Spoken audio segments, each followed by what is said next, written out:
Hello and welcome to my channel. I'm the Whiskey Anorak and this is review 4C. This is a comparison video, so if you're new to my channel, the way I do things is A, reviews are the actual review of the bottle in question, which this time was Ledaig, which I got from the distillery last year in 2025. Fully bourbon cask matured and I liked it, and although I wouldn't buy exactly the same bottle again, I would buy similar ones because I do think it's quite distinctive. B videos are further information, which this time was information about peat, different types of peat, Highland peat, Islay peat, that kind of thing. And then that leads us on to today, which is a comparison between the Ledaig and my choice, which was the Ardmore, which is a Highland peated whiskey. It is actually lightly peated rather than heavily peated, but in my opinion, because it's a Blackadder version, it is a bit stronger perhaps than it otherwise would be, because there's a lot of sediment and stuff in there in the glass. Now you may notice that there's 3 glasses here and I've got 4 bottles. The reason is that I put out to a public vote what the other whiskey I will be comparing these two to, and basically there was a draw, so I got 1 vote for this one and 1 vote for this one. So what I could do is either do both, or I thought it'd be fair to just flip a coin. So I do have a coin, or at least a version of it. It's actually a trolley supermarket coin, because I don't actually have any real currency in the house, because I normally just use cards and stuff like that. So these are used for trolleys in supermarkets, if you didn't know, because they lock them up and basically make it so that you'll be less inclined to steal them. But in any case, what I'll do is I'll just flip the coin. Heads is Ardmore, which will be the red side, and the grey side, the silver side, will be Laphroaig. So I'll just give it a flip. And it is Laphroaig. So bye bye Ardmore. I hope that's fair. I mean, that's a bit, I can't believe I actually just did that, but yeah. So welcome anyway. I'll sort of arrange this a little bit better now that we've got that other one out of the way. Okie dokie. I don't know if you can still see them. I'm still learning with how to set things up. So there we go. So we've got the Ledaig, which if you've seen the channel before, you'll know about because I just reviewed it. I've got the Blackadder raw cask, which I'll just hold up there. If you see me looking to the side, I have got a screen set up so I can see whether it's a clear shot, which that looks to be. So just to give you a bit of information about this one then, which should hopefully enlighten you a little bit. This is a 12-year-old expression. It's peated, single cask from Blackadder. It was distilled at Ardmore Distillery on the 4th of July 2011, and it was bottled in February 2024, so it's actually about 12.5 years old, isn't it? And it's bottle number 233 of 245. No added colour, no chill filtration. In my opinion, just turn this upside down for you. See this sediment in there. In my opinion, there's no filtration at all apart from wide barrier. Now there is a bit of a contention, which I mentioned last time, about Blackadder as to whether they add char back into the glass or not, into the bottles after they've poured it. Well, whether they do that or not, I don't care if they do that, because at the end of the day, they obviously don't filter the whiskies because they're usually very hazy, as this one is, and the subject of the next review is another one which is even hazier. And if they add char in from the same barrel that that the liquid was in anyway from its maturation, I don't think that's an issue. I think some people say it's like gimmicky, and it is, but I don't think anyone is immune to gimmicks, really, if we're being honest. As long as the quality of the liquid is good, that's what matters. You can just have a look at, say, the Thompson Brothers releases, who every release I've had of theirs I've enjoyed, but they're quite gimmicky with some of their logos and stuff like that they use, and fair play, they have, companies do have to have some individuality to stand out, but as long as what's in the bottle is of good quality, that's what matters. So I wonder whether some people have a bit of an issue with the Blackadder because it reminds them of like the gold leaf in the vodka bottles that used to be around, which is, even though it looks a little bit similar to that, it's this is completely the opposite. This is the opposite of something that's just there for visual appearance. This is to show that, they don't filter it very much. So anyway, I'm going to read this out from the back of the bottle as well before I get stuck in, and I will talk about the Laphroaig a little bit as well. I should really pour the whiskey, shouldn't I, before I start drilling on too much. So let me just pour a little bit. I've got some new glasses. I'm not using the grappa ones because I actually had one copy to glass left, and I broke it the other night. So I just bought a set of 6, and hopefully that means that at least a few will survive to allow me to do things like this. So that's the Ardmore, and the last one, that's the squeaky cork and the Laphroaig.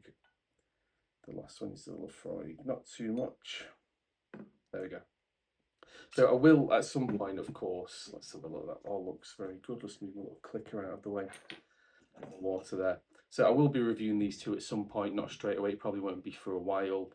Understand that on this review, what I'm doing really is I'm comparing. In fact, I think the most sensible thing to do would be to have the Ledaig in the middle, like so.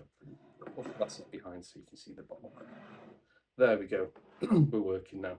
Okay, so to go back to the Ardmore, I'm just going to read out what it says on the back of the label. And in my opinion, I think it could be clearer what they say on the back of the label. Bear in mind, this isn't a review of this bottle, but it's just whilst it's on my mind, I just want to get this out there. So it says, whiskey as it always was, whiskey as it used to be. Every drop is whiskey from the old school. Okay, when it was often sold direct from barrels kept behind the bar. Each and every bottle contains its own share of the cask sediment, as well as natural oils and fats. Yep, I'd say that's probably true. That might otherwise be left behind when filling a cask strength whiskey straight from the cask. So I think what they're saying there is that if other companies overfilter the whiskey is essentially what they're saying. We use a unique process, which is in bold letters when bottling, to ensure the maximum flavour, which is also in bold and capitals. We hope that you enjoy the fullest possible range of flavours in your glass of Blackadder Raw cask. Now, to me, okay, there's a little bit of waffle in there, in my opinion. It could be a bit clearer about, mentions of unique process. If they're adding sediment from the bottom of the barrel into the bottle, just tell us. That's absolutely fine. I have no problem with it. It's just when that's a little bit unclear, and I've seen interviews with the proprietor of the company, and it is a little bit unclear if they're doing that or not. And I don't mind. I don't think any whiskey fan would mind, particularly. Maybe some wouldn't want to have chunks of charcoal in their mouth, but to be honest, for me, I really don't mind. So what I want to say, though, because obviously this is a comparison to do with peat, but I do want to compare the presentation of them as well and how it affects it. Now, out of these 3, in terms of like which one has more sediment in and which one has thicker viscimmetry and thinner, I would probably say that, because I have tested these out, because what I do in the build up to this, I do test them all and compare them to each other a little bit. So I would say that probably the thickest viscimmetry is from this one, and then I would say it's from this one, and also this one turns cloudy quite quickly, as does the Laphroaig. I'd say the Ledaig seems like it's filtered a little bit more, but it's certainly not overly filtered, or none of them are, to be honest. I tend to try and get whiskies that I know from past experience to not be filtered heavily. Now, to come on to the Laphroaig, then I'll just hold this one up. Let's just see if it's going to focus there. So you can see that's bottled at 58.5%. It is the 10-year-old cask strength batch 16, which was bottled in December 2022. One of the most richly flavoured of all Scotch whiskies, it says. Well, I don't think that's true, because I find these two to probably be a bit more richly flavoured, in all honesty. But the thing is, when you do turn this bottle upside down, which is something I always do, you probably won't be able to pick that up, unfortunately. But looking at it myself, holding up to the light, I can see that there is a lot of sediment in there swirling around. So that's a good sign that it's definitely not been overly filtered. Is the caramel colourant in? I don't know, because it doesn't say. Now, something interesting about this particular bottle is that in the past, I believe, batches 1 to 10 did state that it was barrier filtered only, and they removed that. I don't know why, because as far as I can see, it is barrier filtered only, because you can see bits of sawdust, swirling around in the bottom of it. So I don't know why they'd remove that.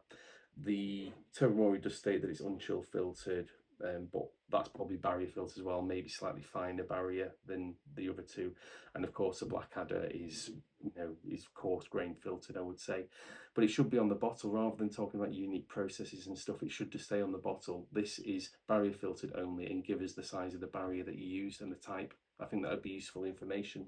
Maybe it's just me being an Anorak, but I think that it'd be quite useful to have that kind of information presented to us, and I want to push for companies to do that.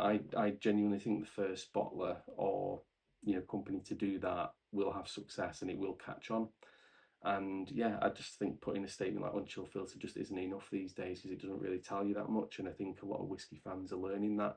that you can have a whiskey that says unchill filtered from, like, say, a Diageo bottling, and actually maybe it's not chill filtered, but it is filtered highly, heavily. So anyway, that's a bit of a rant. What I'm going to do first then, so a reminder that I thought that this bottle contained peated barley from the Highlands and from Islay, because there was a crossover, I believe, and I'm not sure. The recent bottling of Hebridean Moon by Ledaig by Tobermory does state that it is Highland peat, and that was probably produced around 2014. So this, I sort of think it was in a crossover period, but I'm not 100% sure. But from what I'm getting from the smell and taste, I'm getting a bit of both from it. So what I wanted to do is compare it to this Ardmore, which is a Highland peat, and compare it to the Laphroaig, which is, you know, as Islay as you can pretty much get, to be honest. It would have been interesting to compare to the Ardmore as well, but don't worry, the Ardmore will be featuring at some point in the future. So yeah, what I think I'll actually do is I'll compare the Highland and the Islay first. I'm going to try and focus on the peat and not get too into the other flavours that are there, if I can.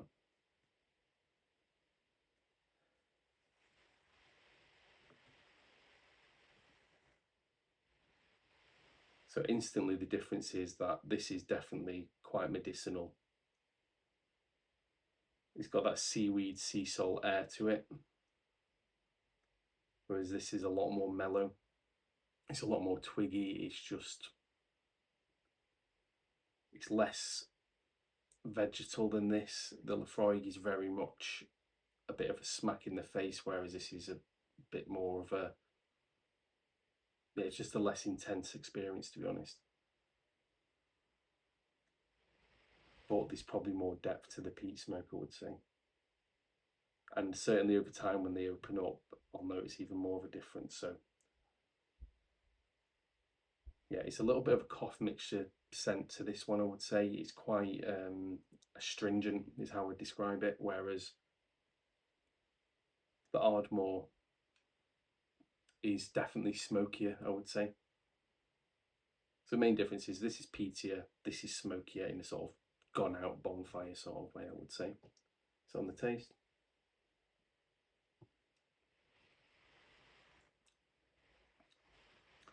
Straight away that does hit you on the Ardmore with the peat. I know that in time that will mellow out once it's been in the glass for a little bit, but when you add water, it tends to be with this particular bottle that the peat does come out again. I actually tend to find that quite often, to be honest, that I find the peat subsides after being left in the glass for, like, say, 20 minutes to half an hour, but when you add water, it's almost as if it starts to release those phenolic compounds again. So yeah, so on the taste, it's definitely got that ashy, smoky, woody sort of note to the peat, I would say, whereas the Laphroaig,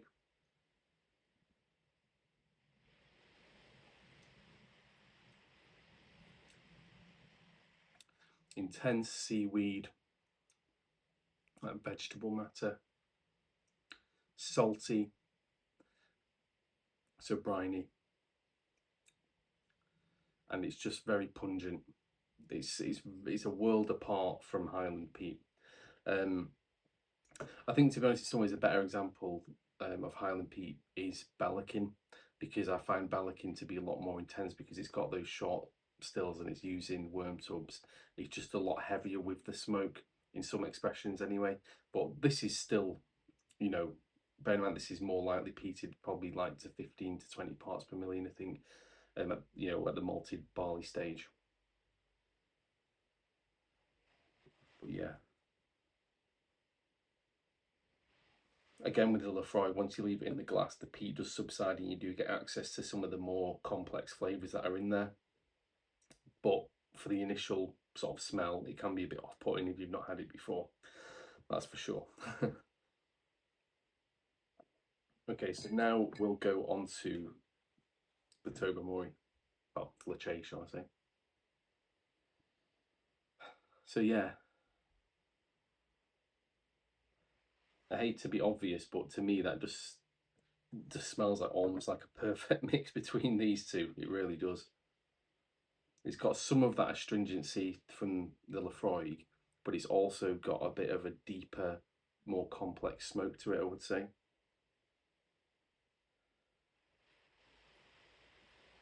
I mean, I'm not discounting the fact that this could just be purely Islay or could just be purely Highland. It could be the methods that they're using to get, you know, in the production of the whiskey to get certain flavours to stand out. So, for example, in Laphroaig, the reason why Laphroaig has these medicinal elements in it is because of you know, the process they use in terms of how they ferment it, how they run the stills, what cut points they use.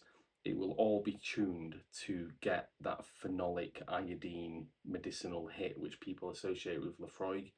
You know, that's there anyway, but the way that they will have tuned everything up is to get that out of the you know, out of the spirit basically, and the selection of casks that they would have used. Because I have had independent bottlings of Laphroaig where if you didn't know, you probably wouldn't know it was Laphroaig because it has a lot less intensity to it, possibly because that particular cask just didn't have it.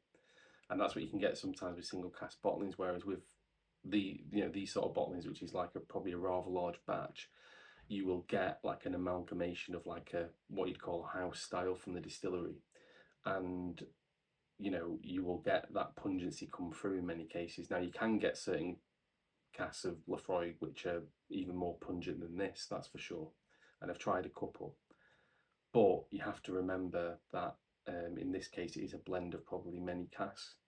So yeah, okay, let's go back to the Ledaig. So yeah, it's a bit woody, it's a bit smoky. It has a bit of medicinality to it, if that is a word, on the taste.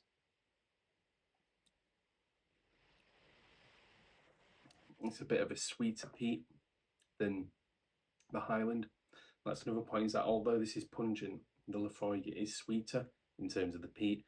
This has a bit of that sweetness, which made me think maybe it is Islay and with a bit of Highland.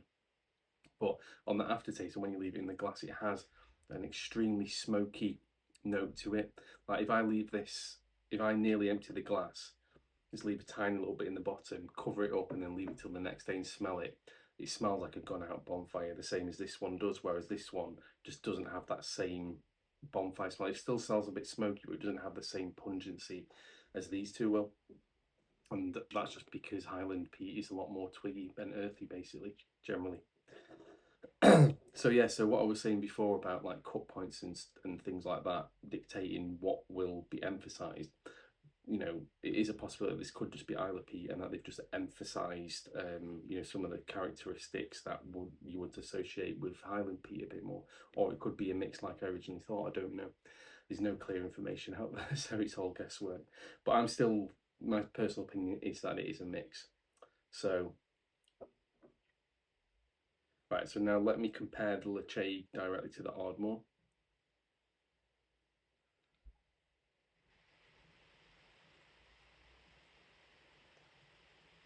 So the common component in terms of the peat is definitely the earthiness. There's a definite earthiness to the Ardmore, which not quite as strongly in the Ledaig, but it is still there.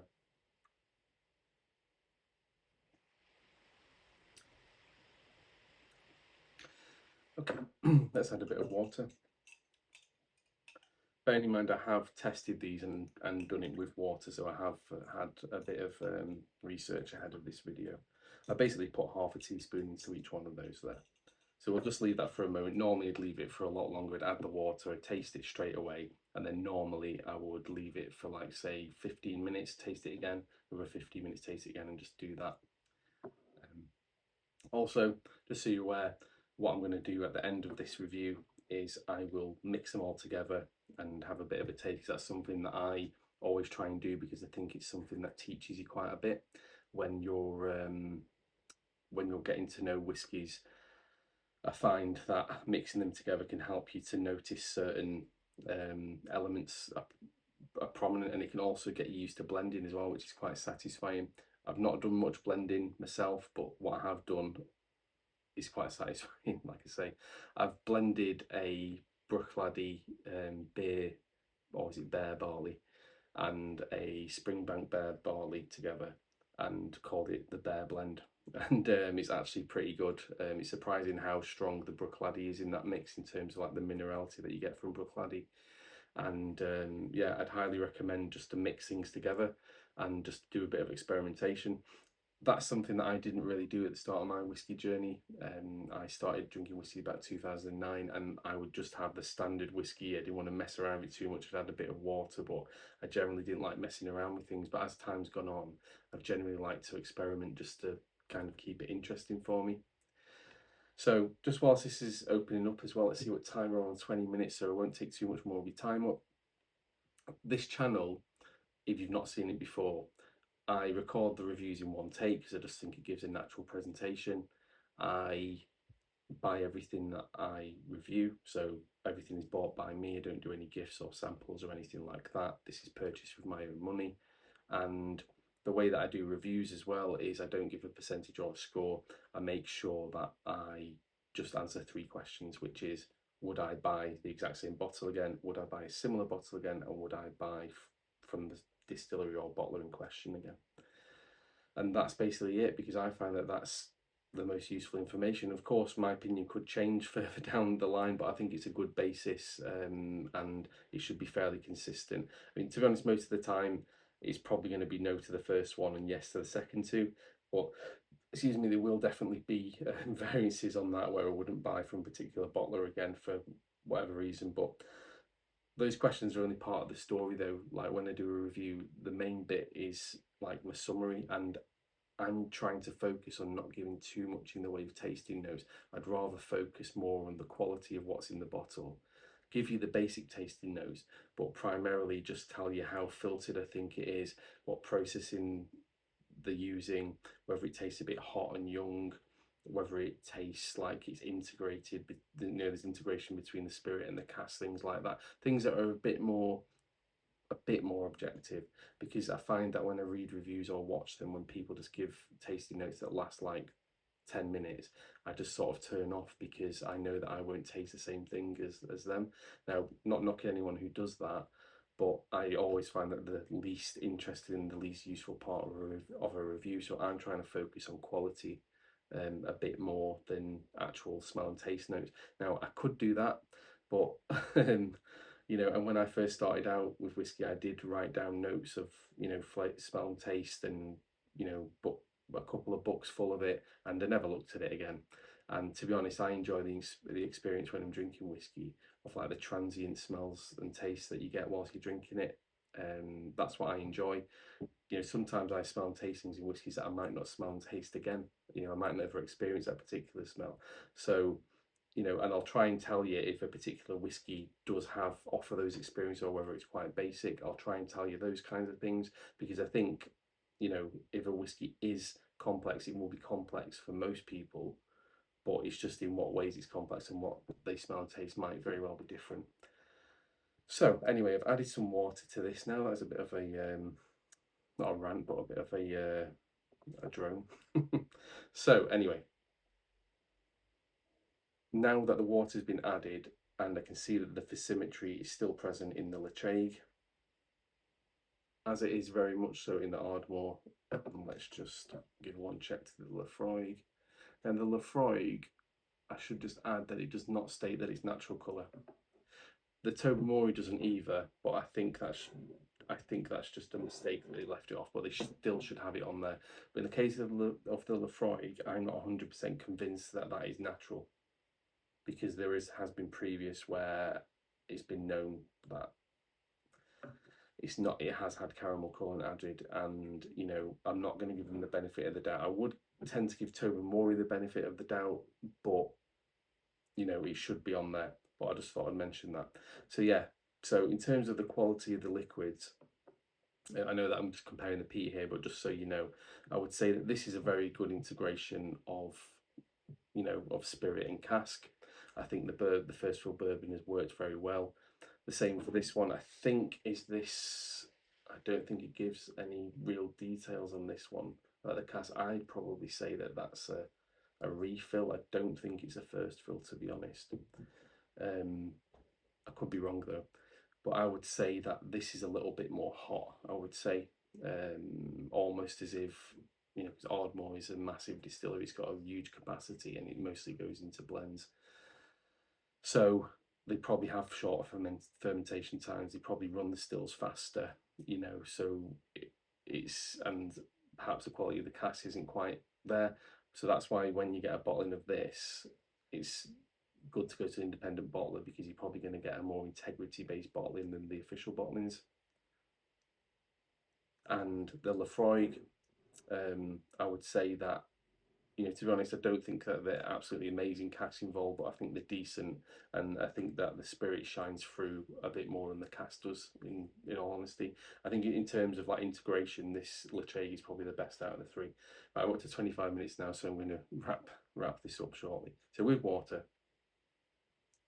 yeah, the peat has definitely come out again, and I would say there's a bit more emphasis on the smoke now after being a little bit more medicinal and coastal at the start. I would say that it's getting a bit more earthy.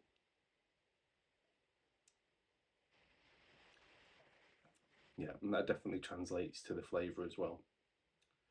Definitely getting a lot of yeah, a lot of smoke and a bit of tar as well, actually. On the Ardmore, definitely a lighter whiskey than this. Is a lot there's a lot more sensations with the Ledaig, I would say, than with the Ardmore. It's a bit more simple in terms of sensations.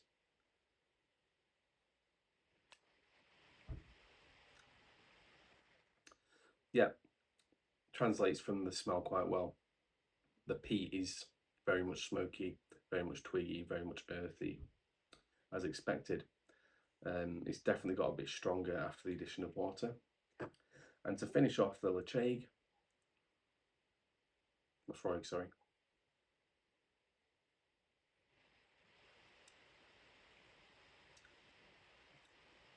I actually think that tastes a bit more medicinal now. I think that's a little bit more astringent and iodine than it actually was at the beginning. I thought that would actually subside, but it's not.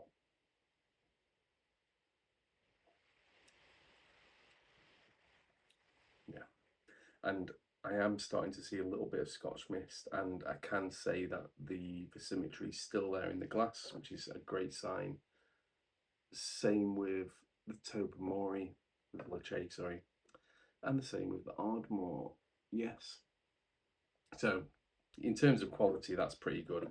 So, in summary, then, I think that this Ledaig is a mix of Highland and Islay peat. I don't know if you've had similar bottles from Ledaig, you know, bottled around a similar time, and what you think about that. I'd be interested to know. Again, I'd be very interested to try the Ledaig Hebridean Moon and see how that compares to this. So at some point in the future, I'll probably do that. So that pretty much concludes this review, to be honest. I hope you've enjoyed it. Next time I will be reviewing a Benrinnes, which I only started to try Benrinnes towards the middle of last year. I'd never really had them before, but they're becoming a lot more available bottlings from independent bottlers. So yeah, I've got about 3-4 bottles of Benrinnes and I've been enjoying every one. So that'll be coming up next time. I won't say exactly which one it is. I'll keep you guessing a little bit. So yeah, if you enjoyed it, then let me know, and I'll see you next time in review 5A. Thanks for watching. Bye bye.